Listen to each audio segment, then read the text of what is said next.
Hey guys, good morning. Iguan tamo guys kung saan ni pag-mix sa nansag epoxy. Part B o part E guys. Muna guys oh.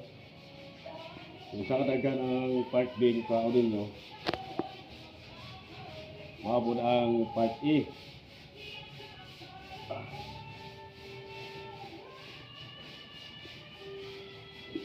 Hey guys. Tubig na i-mix ni guys.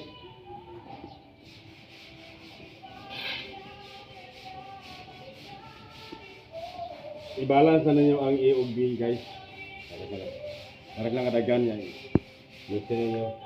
Tubig na guys. Uba, ginagamit ani. Butangan nila o karing thinner. Kung mag-thinner, yaban ay tubig para mabalik daw. Pero ako guys, depende man sa kung asa kahiyang. Okay, nahiyang mo sa tubig guys. Matuki ang tubig kay siyempre nakabase man po din sa tubig yun. Ang yang reducer. Yaban nila, iyon na nila. Yung tubig daw, hindi masilya ninyo. Sama ani, tarawag mo. Sama na. Hindi masilya daw, magtulo. Hindi mo naman magtulo guys. Basta dili lang masyado basa ba. Dapat may pud kamo kalatis. Pag basa gani, ayaw jud gamita kay magtulo jud na. Para di ka matuluan, tama lang.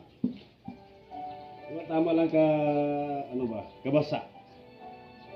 So inangot niya naghatag kag anong ginagmay niya ya.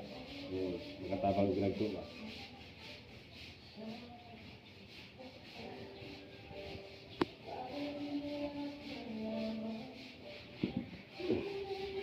Ano lang kasimple guys. Ano lang, balik-balik lang. Sa mga pagwala niya, sa mga karaan niya, kabalo naman tanan nila, ayaw na magpalag ya. Para na sa mga pagwala tutorial ni, sinat niya maka ano po ba? Matabang po tagamay ba?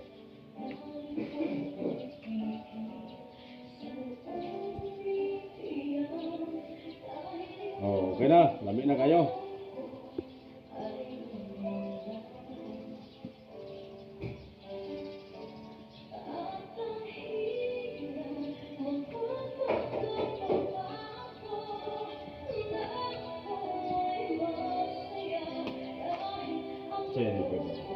Tapos ano guys, hindi masilya ninyo ani.